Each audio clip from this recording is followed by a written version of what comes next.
나누려고 합니다. 종교개혁 506주년 주일입니다. 성경에 기록하기를 이라는 제목의 말씀 가지고 마태복음 4장 1절부터 11절 말씀으로 하나님 말씀 선포하도록 하겠습니다. 제가 마태복음 이렇게 강조를 했어요. 왜냐하면 마태복음 강해를 하고 있지만 종교개혁 기념 주일은 항상 다른 본문으로 종교개혁에 관련된 그런 말씀을 전했었는데 왜 마태복음을 정했을까? 여러분들이 조금 궁금하신 분들도 있을 줄 압니다. 작년에 혹시 어떤 설교를 했었는지 기억나십니까? 우리 교회 그 유튜브 채널에는 우리 교회가 궁금해서 들어오신 분들을 위해서 우리 교회는 어떤 신앙생활을 하는지를 그 표지를 전하고자 작년 개혁 그 종교개혁 기념 주일 때 전했던 설교 개혁 신앙이라는 그 설교 클립을 메인 화면에 올려뒀습니다. 그래서 관심이 있는 분들은 이 교회 무슨 설교하는지 한번 들어봐야 되겠다라고 가장 위에 있는 설교를 클릭을 해보시면 이 교회는 이런 신앙생활을 하는 교회구나 라는 것을 참고하실 수 있도록 그렇게 했었는데, 작년에는 제가 종교개혁 기념주일 설교로 개혁신앙이 무엇인가에 대해서 설교를 했었더랬어요. 그것을 통해서 우리 개혁 선조들이 회복하고자 원했던 그 위대한 가치들이 무엇이냐라는 것들을 살펴보았고, 그리고 그때 제가 일종의 공약처럼 말씀을 드렸던 게, 나중에 우리 교회에 예배당이 생기면 그때의 예배당 로비에는 우리가 믿는 신조들을 기록에 옮기겠습니다. 이제 그렇게 얘기를 했었는데, 지금 여러분들이 이 예배당 입구에 마련되어 있는 그 로비에 우리가 믿는 신조들을 보실 수 있죠. 그래서 처음 교회 오신 분들은 뭐가 있구나 하고 이렇게 들여다 보실 때에 이 교회는 이런 믿음을 갖고 있구나, 이런 비전을 가지고 있구나, 이런 패밀리십을 갖고 있구나라는 것들을 엿볼 수 있도록 그렇게 늘 우리 눈에 보임직하게 그렇게 해놨죠. 올해는 이제 어떤 말씀을 통해서 이 소중한 종교개혁의 가치를 되새겨볼 수 있을까 고민하고 또 많은 연구를 하고 탐색을 하던 과정 속에서 지금 우리가 마태복음 강해의 제목, 시리즈 제목이라고 한다면 Gracious Will이라고 해서 하나님의 은혜로운 뜻에 대해서 이야기를 하고 있잖아요. 은혜로운 뜻이라는 것은 결국 하나님 주도적으로 살아갈 수 있는 삶에 대한 이야기죠. 그러다 보니까 마태복음 강해를 그대로 이어가는 속에서도, 그 본문 속에서도 하나님은 분명히 우리가 마땅히 살아야 할 그 개혁의 가치를 가르쳐 주실 수 있겠구나, 성령께서 그렇게 인도하시겠구나라는 그런 지극히 당연한 생각이 들었습니다. 그래서 제가 본문을 묵상하는 가운데에 그럼 그렇지라는 그런 기쁜 벅찬 마음을 가지고 말씀을 써 내려갔고요. 오늘 그것을 저와 여러분들에게 선포하고자 하는 것입니다. 그래서 오늘은 종교개혁 506주년 기념주일 강론이자 마태복음 강해 6번째 설교로 하나님 말씀을 전하고자 하는 것이죠. 자, 먼저 우리 1절 말씀 우리 같이 한 목소리로 읽도록 하겠습니다. 그 즈음에 예수께서 성령에 이끌려 광야로 가셔서 악마에게 시험을 받으셨다. 아멘. 자, 우리가 이제 종교 개혁을 논할 때 우리는 항상 개혁이라는 단어의 본질에 대해서 언급합니다. 개혁이라는 단어가 영어로 뭐죠? 리폼. 이제 여러분들은 다 알고 계시잖아요. 자, 리폼이라는 단어는 말 그대로 리폼, 원래의 형태로 돌아가다라는 그런 의미를 가지고 있는 단어예요. 그런 의미에서 종교개혁이라는 것은 새로운 것으로의 레볼루션, 혁명이 아닙니다. 종교개혁은 원형의 상태로 돌아가는 것이 바로 개혁의 본질이었죠. 자, 우리가 원형의 상태로 돌아가는 것을 이야기할 때 머릿속으로 가장 먼저 떠올릴 수 있는 것은 저는 처음 하나님이 창조하셨던 때라고 생각합니다. 하나님이 처음 창조하셨던 세상은요, 하나님이 이렇게 말씀하셨죠. 하나님 보시기에 아름다웠던 형태였습니다. 모든 피조 세계가요, 하나님을 찬양하고 또 경배하며 하나님의 형상대로 지음받은 사람이 그 피조 세계를 다스리는 권한을 위임받은 그 상태, 그것이 하나님 보시기에 심히 아름다웠던 상태였습니다.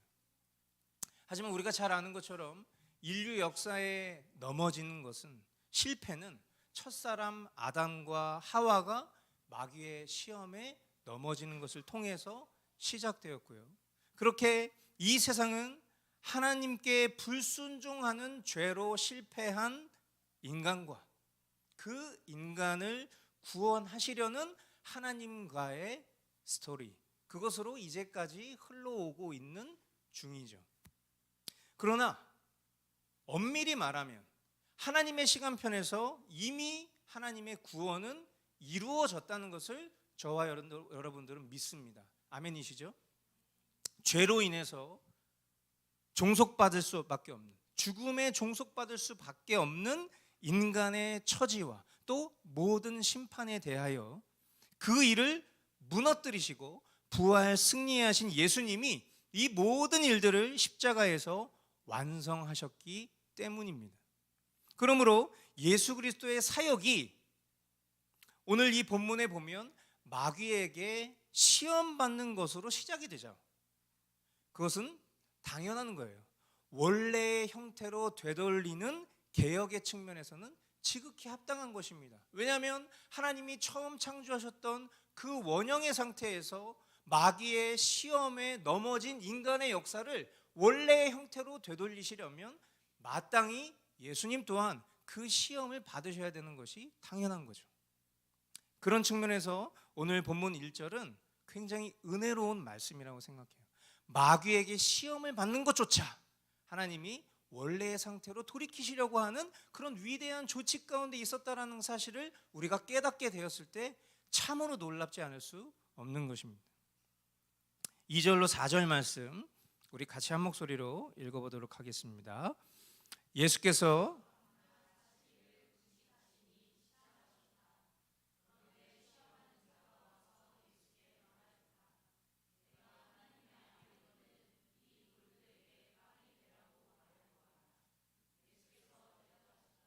성경에 기록하기를 사람이 빵으로만 살 것이 아니라 하나님의 입에서 나오는 모든 말씀으로 살 것이다 하였다. 아멘. 이 장면은요, 어떤 측면으로 보면 굉장히 유치한 장면이라고 저는 생각이 됩니다.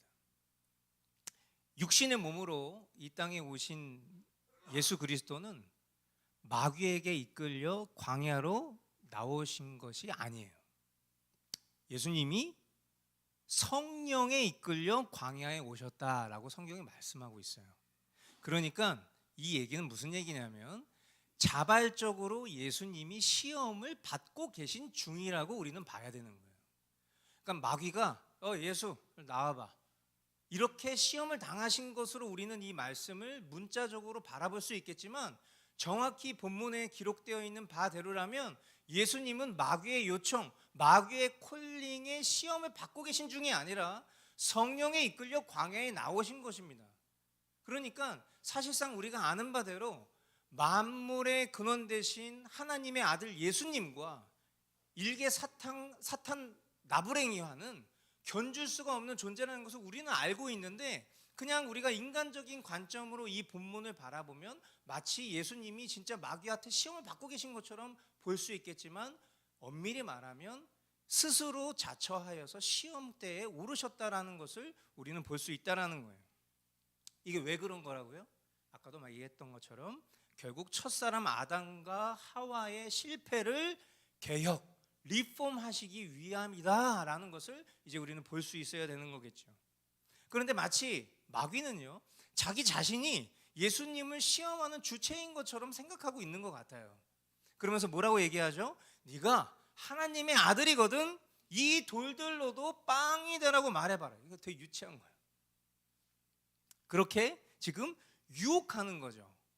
그러니까 우리 선조인 아담과 하와 수준으로 하나님을 생각하는 이 수준의 사탄의 유혹이 창조주 대신 하나님을 알아보지 못하고 그 수준 안에서 질문하고 있다는 것이 유치하다고 말씀드리는 거예요.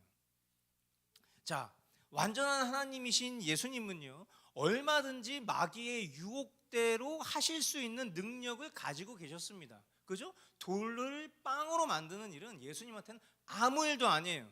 그리고 동시에 우리가 또 기억해야 될 것은 예수님은 완전한 하나님이시자 완전한 사람으로 이 땅에 오셨어요. 그 말은 완전한 사람으로 오셨다라는 것은 우리와 똑같은 모든 감정과 육체적인 고통을 느낄 수 있는 분이라는 것이죠. 예수님이 지금 며칠간 금식하셨습니까? 광야에서 40일간 금식하셨어요. 여러분, 40일 금식하면 사람 죽습니다. 제가 한 일주일 정도 밥 제대로 먹지 못하고 살아본 적이 있는데 사람 죽어요. 그런데 40일간 예수님이 금식하셨다고 하면 사실은 예수님이 그냥 허기진 상태, 이렇게 우리가 표현할 수 있는 수준이 아니라 생사가 오고 가는 갈림길에 예수님이 지금 놓여져 계신 중에도 유혹을 받고 있는 거예요. 그러니까 완전한 하나님이자 완전한 사람으로 예수님은 지금 스스로 이 시험대에 오르신 것이죠. 그런데 예수님은 마귀의 말대로 하실 수 있는 분이지만 예수님은 육신의 연약함대로 행하지 않으십니다. 오직 성경에 기록된 말씀, 여러분, 성경에 기록된 말씀을 우리 개역 선조들이 뭐라고 표현했죠? 솔라 스크립투라. 그것으로 마귀에게 선언하시는 거예요. 뭐라고 말씀하십니까? 성경에 기록하기를 사람이 빵으로만 살 것이 아니라 하나님의 입에서 나오는 모든 말씀으로 살 것이다 라고 말씀의 능력으로 대항하십니다. 그러니까 생각해 보세요. 우리는 그냥 눈 앞에서 누군가가 나를 조롱하잖아요. 뭐 조롱이라고 표현하기보다는 만약에 예를 들자면 그냥 어린 아이가 목사님 한번 때려보세요. 만약에 이렇게 한다고 치자고요. 그러면 제가 어떻게 할까요?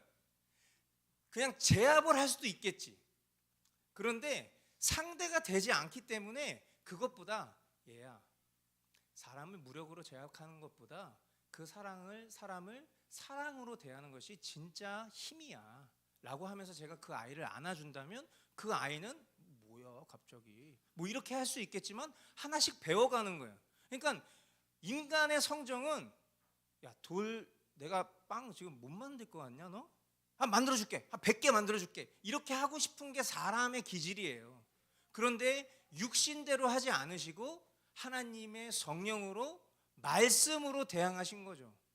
말씀에 뭐라고 기록되어 있어? 사람이 빵으로만 살 것이 아니라 하나님의 입에서 나오는 모든 말씀으로 살 것이라 하셨다 라고 선언하신 거죠. 이 장면을 하나님은 왜 기록하시고 오늘 우리에게 보게 하셨을까요? 지극히 당연한 말이지만 저와 여러분들이 성경에 기록된 하나님의 말씀으로 이 세상을 살지 않고 세상의 말과 육신의 연약함에 이끌려 살고 있기 때문일 것입니다. 물질에 이끌려 먹고 사는 문제에 함몰되어서 재산 증식에 따른 평안한 노후라는 스스로 보장할 수도 없는 미래를 설계하면서 정작 오늘 하나님의 말씀과는 상관없는 삶을 사는 것으로부터 리폼, 개혁하기를 원하시는 하나님의 위대한 조치인 줄 믿습니다. 여러분 기억하십시오. 우리에게 가장 중요한 것은 죄 사함과 의와 영생을 주는 하나님의 말씀이라는 것을 기억하실 수 있게 되길 바라요. 그러므로 저와 여러분이 매일 성경을 읽고 그 말씀을 묵상하며 살아가는 삶을 대단한 것으로 여기는 속임으로부터 벗어나시길 바라요. 어떻게 맨날 성경을 봐요?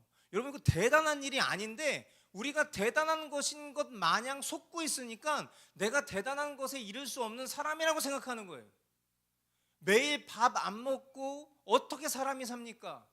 너무 유치한 비유 같지만 우리는 어렸을 때부터 신앙하던 분들은 늘 하나님의 말씀을 우리 육신의 식량으로 비유하면서 배워왔어요. 그만큼 그것이 지극히 합당한 비유이기 때문에 그렇게 해왔음에도 불구하고 밥은 못 먹으면 죽는다는 걸 알면서도 하나님의 말씀은 어떻게 매일 볼 수 있냐라는 이런 모순적인 생각은 하나님이 주시는 마음이 아니라 사탄이 우리를 속이는 것입니다. 유혹을 받고 있는 거예요. 매일매일 성경을 읽는 것은 대단한 일이 아니라 오히려 저와 여러분들의 영적인 생존에 필수적인 것이라는 것을 기억하시고 동시에 우리를 살리는 유일한 길이라는 것, 그것을 명심하시기를 주님의 이름으로 축복합니다. 5절로 7절 말씀 우리 한 목소리로 읽겠습니다. 그때에 악마는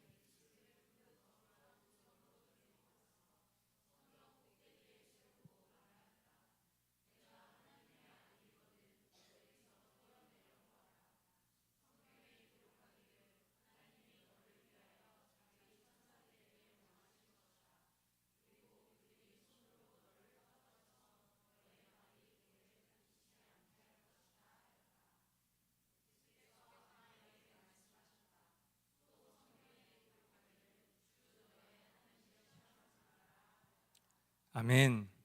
자, 마귀는 예수님을 거룩한 도성의 성전 꼭대기에 세우고 뛰어내려라 라고 말하면서 놀랍게도 성경 말씀을 인용합니다.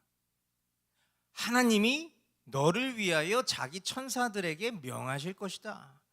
그들이 손으로 너를 떠받쳐서 너의 발이 돌에 부딪히지 않게 할 것이다. 여러분, 이 말씀들은 성경에 실제로 있는 말씀이에요. 그러니까 마귀가 성경 말씀을 인용해서 아까 예수님 성경 말씀으로 살 거라고 하셨죠? 예, 제가 알고 있는 성경 말씀으로 이야기합니다. 뛰어내리셔도 이렇게 보호 받을 수 있어요 라고 예수님을 시험하고 있는 거예요. 그런데 여러분, 여기서 우리가 깨달아야 될 중요한 사실이 있어요. 마귀가 성경 말씀을 아는 건 특이한 일이 아니에요. 쉽게 얘기하면 우리가 살아가는 세상 가운데에도 예수님을 주로 고백하지 않는 불신자들 가운데에도 성경을 읽는 사람들이 있습니다. 그러나 성경을 읽는다고 그 성경의 가르침을 모두가 다 깨달을 수 있는 것은 아니에요. 성경은 생명책이지만 성경을 지식적으로 바라본다고 해서 생명을 얻을 수 있는 것은 아닙니다. 성령이 그 일을 주도하시지 않으면 성경 말씀을 이해할 수도 없고 해석할 수도 없고 적용할 수도 없어요. 대표적으로 거짓 목회자, 이단, 사이비들이 보여주는 것과 동일한 겁니다. 말씀을 자의적으로 보고요, 부분적으로 보고요, 여기 있는 말씀, 저기 있는 말씀 그냥 갖다가 쪼개서 붙여서 이것을 제 멋대로 해석하면 그것은 하나님의 말씀이 아니에요. 우리 동네에 아주 신천지 본관이 있잖아요. 그죠? 본관에서 거의 도장 깨기 하듯이 언제든지 우리 교회에 찾아올 수 있다고 저는 생각합니다. 저는 그런 늘 기대와 설레임을 갖고 있어요. 들어와. 늘 그런 마음이에요. 이것이 인간적인 허풍이나 어떤 교만한 태도가 아니라 제가 자신 있는 것은 저의 경험이나 지식이 아닙니다. 하나님의 말씀은 살아있어요. 그 말씀을 깨달을 수 있는 능력은 저의 어떠함이 아니라 제 안에 살아계시는, 우리 가운데 살아계시는 성령의 능력으로 그 성경의 말씀을 우리는 진리로 믿고 있는 사람들이에요. 그들이 성경 말씀을 막 풀어놓습니다. 저도 신천지 친구도 있고, 과거에 제 대학원 제가 얘기 많이 했었죠. 저랑 7명 어울리는 친구들이 있었는데 저 빼고 다 신천지였더라. 예, 진짜 놀라운 경험이에요. 왜냐하면 제가 제일 허접한 인간이었거든. 그런데 대학원 학우들 중에서 신천지에서 아예 장학금 주고 보내준 거예요, 대학원을. 그래서 기성교회의 자격을 취득해서 교회 산업기기 작전을 할 때 유리한 고지에 점령을 하려는 미래에 대한 투자도 굉장히 탁월한 사람들이에요. 근데 맨날 교수님이 강의를 하잖아요. 그러면 제 옆자리에 앉아서 제 노트에다가 저거가 아니고 이렇게 써. 교수님이 얘기하면 저거가 아니야 라고 하면서 내가 조금 있다가 쉬는 시간에 알려줄게, 뭐 이런 식으로. 그럼 그때는 저는 얘가 뭐 이렇게 교만해, 그냥 이렇게 생각한 거예요. 이게 은혜예요. 얘가 이렇게 박식하다니, 얘한테 좀 궁금한 거 좀 물어봐야겠다. 이게 아니라 뭐 이렇게 교만한 놈이 다 있어. 속으로 이렇게 생각하고, 쉬는 시간에 나는 쉬어야 돼, 가 저리 가. 뭐 이런 식으로 한다든지 그렇게 많이 디펜스를 했는데, 지금 생각해 보면 그 친구들이 늘 하는 말들, 그 말들은 다 성경 말씀을 능통하게 잘 알고 있어. 성경을 거의 달달 외우고 있고요. 그들이 가지고 있는 성경책은요 늘 너덜너덜해. 성경 얼마나 많이 봤으면. 그러니까 우리 가끔 목사님들이요 뭐 본인의 영성을 자랑하는 것처럼 어떤 이제 막 너덜너덜하고 막 사인펜 엄청 많이 쳐 있는 성경책을 막 인스타그램에 올리거나 막 사람들에게 보여주면서 아유 이게 제가 올해 3번째 성경책입니다. 뭐 막 이런 식으로 가끔 의스될 때가 있는데 신천지한테 잽도 안 돼. 그런데 중요한 것은 뭐냐면 마귀도 하나님의 말씀을 알지만 그 말씀을 바르게 해석할 수 있는 능력이 없어요. 그러니까 하나님의 말씀으로 살 것이다 라고 이야기한 그 예수님의 반응에 그들이 반응하여서, 사탄이 반응하여서, 악마가 반응하여서 예수님께 말씀을 인용하면서 뛰어내리라는 그 유혹을 했지만 그 말씀은 전혀 그것과는 해당 없는 말씀이라는 것을 말씀되신 예수님은 알고 계셨던 거예요. 그러므로 오늘날 일부 복음주의 교회나, 제가 말씀드린 것은 전체로 이야기하는 것은 아닙니다. 오해하지 말고 들으세요. 일부 복음주의 교회나 사역자들은요 사람들의 기호와 입맛에 맞춰서 성경을 부분적으로 인용하고 발췌하고 해석하면서 실상 이단과 사이비와 같은 모습을 보여주고 있다고 저는 생각해요. 성경은 전체적인 빛 가운데에서 성경의 부분들을 이해해야 하고, 그리고 성경을 통해서 말씀하시고자 원하시는 하나님의 교훈을 우리가 깨달을 수 있어야 하는 것입니다. 그러기 위해서는 성경을 전체로 읽고 이해할 수 있는 배경 지식이 필요해요. 그러니까 여러분 성경이 어렵잖아요. 성경이 어려운 것은 당연한 거예요. 그러니까 그 어려운 성경을 읽기 위해서는 먼저는 전체적으로 이해할 수 있는 성경 지식이 필요해. 배경 지식이 필요해. 그리고 신학이 필요해. 그래서 저와 여러분들이 이 교회에서 교리를 배우는 이유는 성경을 보다 더 바르게 이해하기 위해서 배우는 도구들일 뿐이에요. 그것을 통해서 우리가 하나님의 말씀을 바르게 이해하고 해석할 수 있을 때 그때 꿀송이와 같이 단 성경이라는 것을 알게 되는 거예요. 처음에는 꿀송이 같지 않아요. 성경을 신앙생활 아무리 오래 했어도 이와 같은 성실함을 발휘하지 않으면 그냥 성경은 늘 볼 때마다 지루하고 늘 성경 보다가 졸립고 밤에 잠 안 올 때 성경책 읽으면 금방 잠드는 게 되게 죄송한 얘기인데 부끄러운 얘기예요. 왜냐하면 오랫동안 신앙생활을 했어도 성경을 이해함이 없다는 것은 되게 슬픈 일이잖아요. 하지만 성경을 지식 습득을 위해 접근하는 것도 자칫하면 우상숭배가 될 수 있어요. 여러분, 성경을 많이 알고 있는 게 자랑이 될 수 없는 거예요. 왜냐하면 성경을 많이 깨닫게 된 실력이 나의 어떠함이 아니라, 내가 영특하고 똑똑해서가 아니라 성령께서 그만큼 깨닫게 하신 이유가 있는 거예요. 그러니까 우리가 초대교회 그런 서신서들에 보면 은사들에 대한 이야기가 나올 때 지식의 은사 이런 표현들이 나오죠. 지식의 은사라고 얘기했을 때 은사를 하나님이 교회에게 주신 이유를 뭐라고 설명했었죠?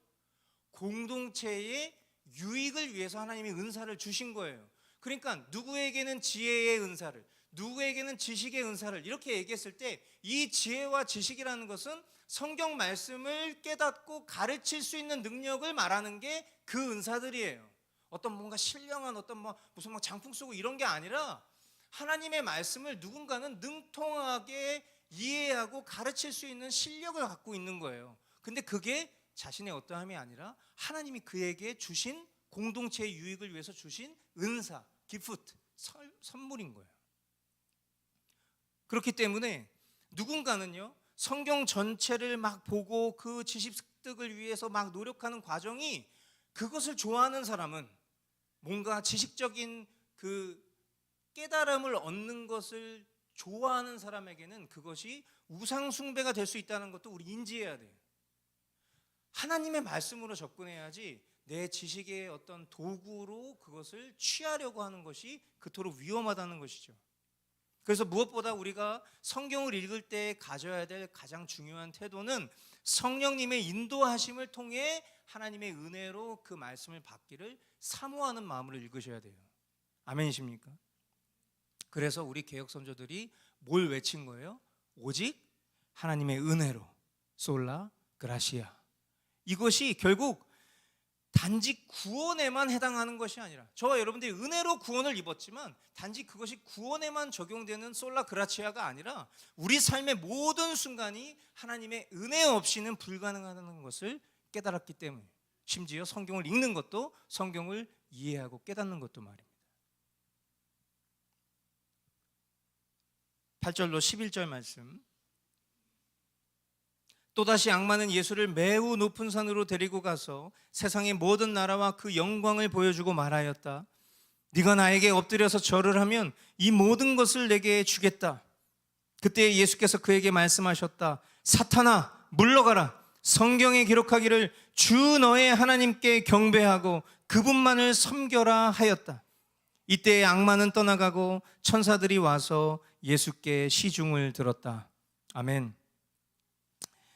여러분, 이 세상 모든 나라와 또 영광은 세상에서는 가치가 있을지 모르지만, 그러나 마지막 심판 때에 불타버릴 허무한 것들입니다. 마귀가 세상 권세를 일시적으로 다스릴 권한을 왜 하나님이 허락하셨는가? 그건 저와 여러분들이 몰라요. 하지만 그가 예수님께 했었던 시험은 영원한 생명의 주님께는요, 어린아이 손에 쥐어진 100원짜리 동전만도 못한 것이라는 것은 잘 알겠습니다. 오히려 예수님은 마귀의 말에 대하여 솔리 데오 글로리아, 하나님께 영광, 오직 하나님께 영광을 돌립니다. 예수 그리스도께 모든 영광이 집중되기를 사단은 시험했지만 예수님은 도리어 솔리데오 글로리아를 외치시는 거예요. 이것은 우리의 삶 가운데 놓여진 수많은 유혹과 시험을 이길 말씀인가 동시에 우리가 살아야 할 행동 양식이기도 합니다. 그리고 우리 삶의 목표이기도 합니다. 첫사람 아담과 하와 때로 다시 돌아가 봅시다. 뱀의 유혹에 무너졌던 그들의 본질이 뭐죠? 그들이 하나님처럼 되고 싶었던 의도 때문이죠. 하나님께 영광을 돌려야 되는데 자신에게 영광을 돌린 것이 넘어진 본질이에요. 우리 역시도 일상 속에서 스스로 왕이 되려고 하고 주인이 되려 하고 하나님이 아닌 나 자신에게 영광을 돌리려 하는 자아 숭배의 늪에 빠져 지낼 때가 있지 않습니까? 그것 때문에 번민이 찾아오는 거예요. 그것 때문에 마음의 평안이 사라지는 거예요. 사랑을 잃어버리는 거예요. 온갖 시기와 질투와 분노 등의 감정들이 결국은 다 내가 왕이 되고 싶어하는 그 마음처럼 되지 않을 때 오는 감정들이죠. 기억하십시오. 여러분, 그런 마음이 여러분의 심령 가운데 찾아올 때 여러분 오직 하나님께 영광을 외치시기 바라요. 솔리데오 글로리아. 그냥 이것을 우리가 그냥 보기 좋은 것으로 취해놓은 것이 아니라 보여지는 말씀이 이 강단을 통해서 선포되고 있는 거예요. 오직 하나님께 영광을 돌리시기 바랍니다. 그러면 반드시 저와 여러분들은 하나님의 영광을 보게 될 것입니다. 그렇게 살아가는 삶이 결국 우리가 하나님 말씀의 성취를 경험하는 개혁신앙인의 삶인 것이에요. 말씀을 맺겠습니다. 우리 교회가 일주일에 한 번 공동체로 모여 예배합니다. 하나님의 말씀과 교리를 듣고 배우고요. 그리고 다시금 삶의 자리로 파송되어서 그곳에서 6일 동안 십자가 복음에 증인된 삶을 사는 것이 저는 특별한 부르심이라고 생각하지 않아요.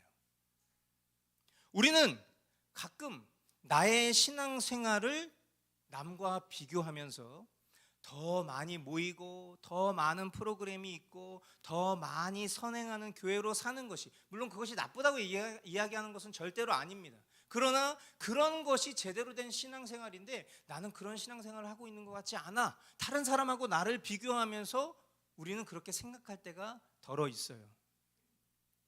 그런데 그것보다 더 중요한 것은 우리에게 허락된 이 삶 속에서 과연 하나님 말씀의 성취가 제대로 이루어지고 있는가?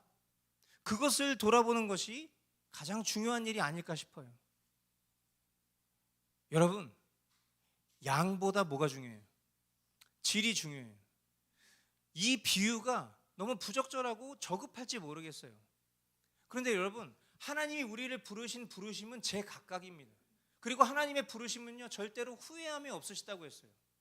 저와 여러분들에게 주신 이 부르심, 주일 하루 우리가 주님 앞에 집중하여 모이고 결국 그 속에서 보고 듣고 깨달은 그 말씀을 우리가 살아가는 일상 속에서 흘려보내는 삶을 살아갈 수 있는 그 농도가 진해지면 진해질수록 우리에게 있어서 깨달을 수 있는 것은 많고 커다라고 대단한 것이 정말 훌륭한 것이 아니라는 것을 우리는 알아야 돼요. 저는 지금 이 자리, 우리에게 허락된 시간, 그리고 각자에게 주어진 삶, 그 속에서 하나님의 처음 창조하셨던 그 원형으로의 회복, 그것이 우리의 삶 가운데 회복되어져야 되는 부분이라고 생각합니다. 그리고 마땅히 하나님의 말씀이 그것을 견지하고 계신다라고 확신하고 있어요. 늘 염원합니다. 늘 기도합니다. 그것은 이 예배당에서 여러분들에게 선포된 그 말씀이 여러분들의 삶 속에서 그냥 주일날 말씀 듣고 뭔가 예배하고 그것으로 만족하는 것으로 끝난 연료가 아니라 그 연료가 차고 넘쳐서 우리의 삶 속에 더 깊은 말씀과 기도로 연결되고, 그리고 우리가 실제로 살아가는 삶 속에서 신실한 그리스도인으로 하나님이 우리에게 맡기신 그 참된 개혁 신앙을 이뤄가는 것이 저의 기도 제목이고 우리의 기도 제목인 줄 믿어요. 그렇게 우리 모두가 주님 앞에서 날마다 개혁을 이루어가는 그런 신앙인으로 성숙할 수 있기를 주님의 이름으로 축복합니다. 우리 그런 의미에서 힘차게 우리 전후좌우에 있는 믿음의 교우들 우리 격려했으면 좋겠어요. 믿음으로 승리합시다. 말씀으로 승리합시다. 그렇게 우리 인사 나누도록 하겠습니다.